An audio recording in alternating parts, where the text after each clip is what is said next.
Bueno, este, vamos a comenzar a ver el mutualismo, que es un tipo de interacción ecológica en la cual todos los individuos que participan se benefician. Es por eso que en algo que vamos a ver más adelante, que es el esquema de signos de Odum, en este esquema el mutualismo se clasifica como una interacción más. De la misma forma en la cual, por ejemplo, la competencia en ese esquema se clasifica como una interacción menos. Bueno, esta lámina, antes de comenzar a hablar de esta lámina,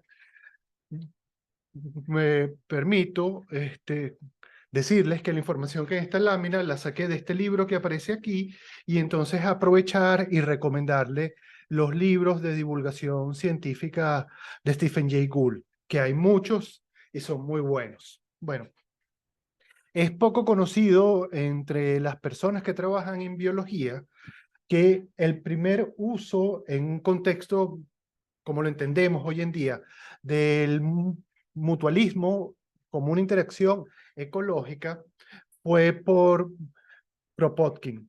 Pedro Kropotkin fue un príncipe ruso, pero también un revolucionario anarquista que tuvo una vida rocambolesca, estuvo preso, viajó por cualquier cantidad de países, es una vida digna de, de una película, ciertamente. Ahora, aquí en específico, ¿verdad? Lo que les quiero hablar es de un conjunto de artículos que publicó Kropotkin, que luego se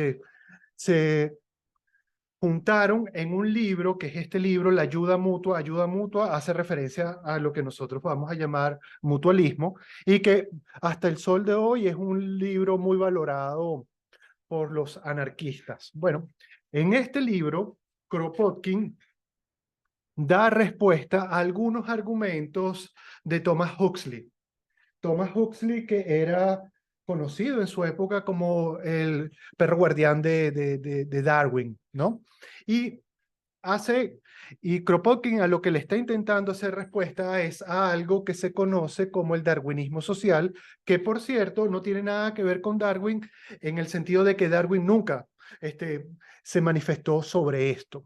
Es muy conocido del darwinismo social, digamos, algunas frases de Herbert Spencer, por ejemplo, como esa que plantea la sobrevivencia del más apto.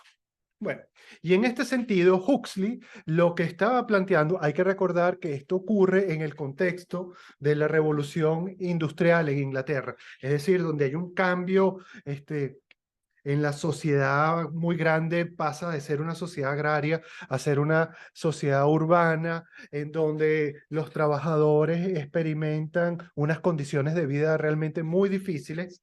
Y entonces, básicamente, el planteamiento es que, bueno, que eso es la ley de la naturaleza y que bueno, y que son los mejores humanos los que triunfan, ¿no?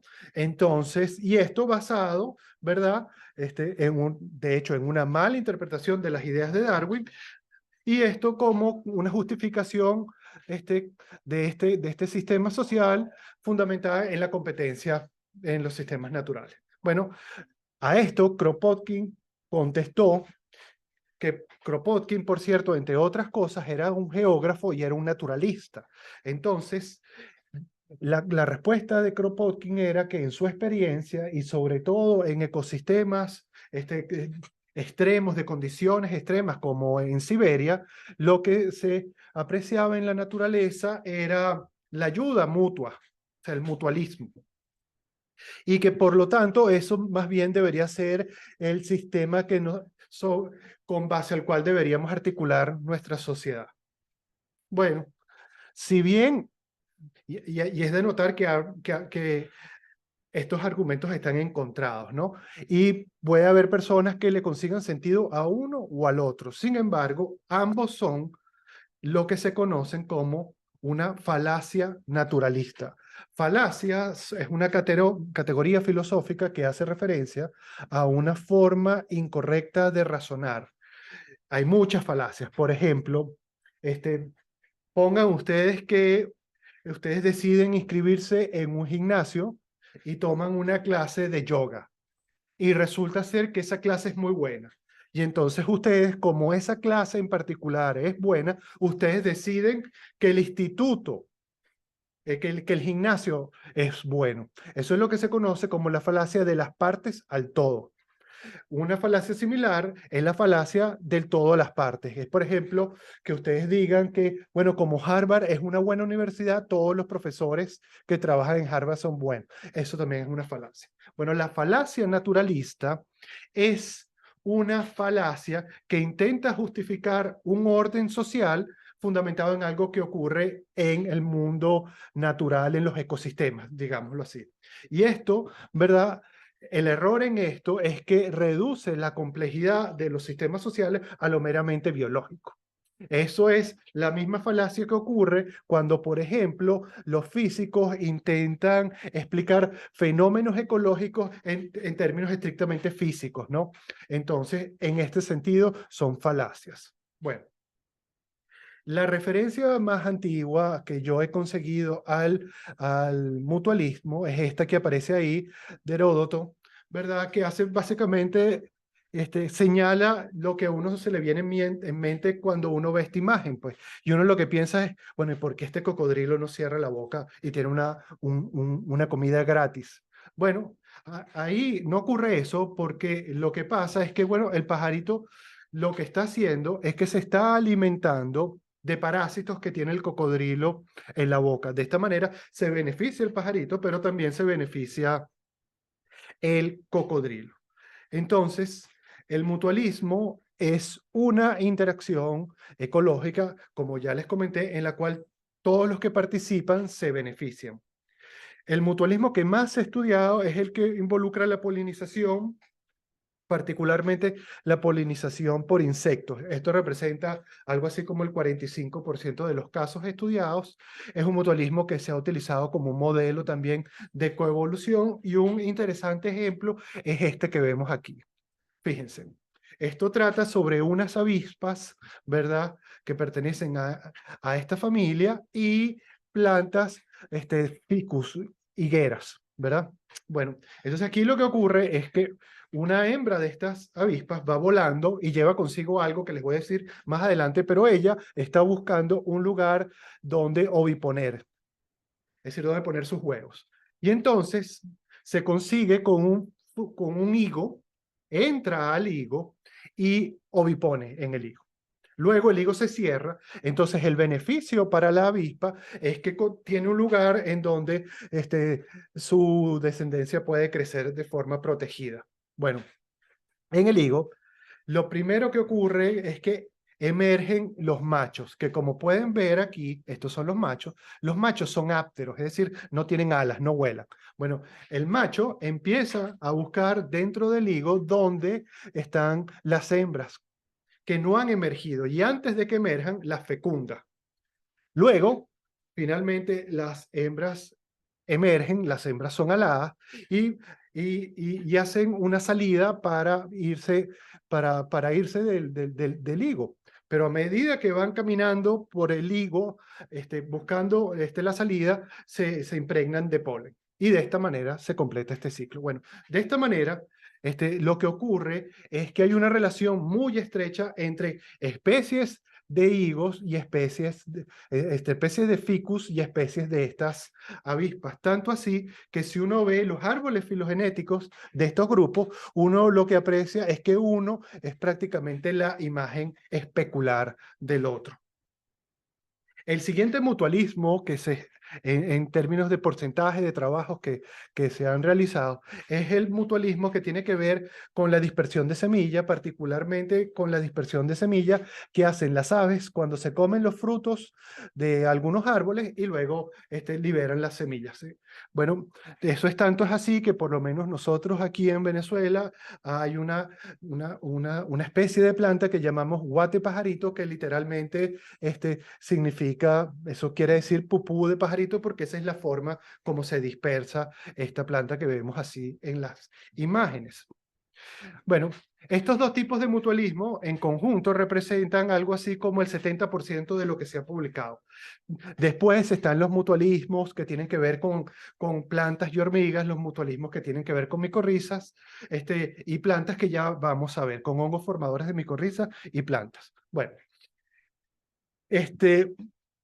con respecto a plantas y hormigas, los más famosos son precisamente la relación entre las hormigas y las acacias, ¿no? Y es muy interesante porque también aquí hay una gran diversidad, por ejemplo, de modificaciones de partes morfológicas de las acacias. Por ejemplo, lo que tiene que ver con las espinas de las acacias. Y uno ve todo un gradiente hasta que puede llegar a casos como este, donde uno ve, este es un orificio que es naturalmente ocurre en las espinas y donde uno siempre consigue hormigas adentro. Bueno, en términos de beneficios, bueno, ¿en cómo se beneficia el árbol? Bueno, se beneficia porque cualquier insecto que llegue, cualquier insecto fitófago que llegue a intentar alimentarse de estos árboles es repelido por las hormigas. ¿Y en qué se benefician las hormigas? Bueno, porque estos árboles tienen estructuras que les sirven de alimento, estructuras, por ejemplo, que les sirven de fuentes de azúcar, inclusive tiene estructuras, ya vamos a ver en la siguiente lámina, que les sirven de fuente de proteína y de aceite. Y finalmente, vean ustedes lo que pasa con la altura de la acacia cuando está con hormigas y sin hormigas y vemos que claramente se beneficia. Las estructuras que les estaba comentando son estas que ustedes pueden ver en esta imagen y además, para finalizar este ejemplo en particular, decirles que aquí también ocurre una relación, o sea, también ocurre una relación muy estrecha entre las historias evolutivas de estas especies, aunque en este caso en particular entran otras cosas también en esta historia que la hacen aún más interesante. Bueno, fíjense, esto es la típica gráfica que se utiliza para mostrar el mutualismo. Esta trata de dos especies de plantas que crecen en el semiárido de España. Entonces vean ustedes, esto es retama, que es una de estas plantas, cuando está con la otra que se llama manrubium y cuando no está. Entonces vemos que cuando está con manrubium, tiene mayor masa foliar. Lo mismo pasa manrubium cuando está con retama y cuando no está. Eso en términos de masa foliar, en términos de área foliar, en términos de contenido de nitrógeno. Ahora, este ejemplo en particular, en realidad hay más cosas aquí que vamos a retomar más adelante en el curso. Bueno, otro ejemplo sumamente importante con respecto a los mutualismos tiene que ver con las micorrizas, que como les comenté es una asociación que se da entre un hongo y una planta. Entonces vean ustedes, aquí ustedes ven las raíces de una planta, pero las raíces son lo que ustedes ven aquí de color caqui, beige. Y esto que ustedes ven de color blanco, en realidad no son las raíces de la planta, sino es el micelio del hongo. En realidad, es decir, el cuerpo del hongo. Y de esta manera se incrementa el área que está disponible para las plantas en órdenes de magnitud. Es decir, aumenta esa zona de la cual la planta hace uso, que es lo que se conoce como la rizósfera en el suelo, ¿no? Bueno, fíjense lo que ocurre cuando a medida que se incrementa el número de especies que formadoras de micorrizas con respecto a la biomasa del vástago, que es la parte que está por encima del suelo de las plantas. Lo mismo pasa con las raíces. Vean ustedes qué interesante lo que pasa con el fósforo disponible en el suelo, cómo cae a medida que hay mayor cantidad de micorrizas y cómo ese fósforo pasa a estar disponible en las plantas. Y eso es algo particularmente importante en sistemas como lo son los suelos de Venezuela, que típicamente son pobres en fósforo, y esta es una manera como poder estimular el crecimiento de las plantas. En este sentido, les recomiendo mucho los trabajos de la profesora Alicia Cáceres, donde muestra cómo la agricultura ancestral conocida como el conuco, que es algo que vamos a ver también en el curso más adelante, que es una agricultura de perturbación y sucesión, es posible en suelos muy pobres precisamente gracias a la presencia de hongos formadores de micorriza. Y con eso termino este video.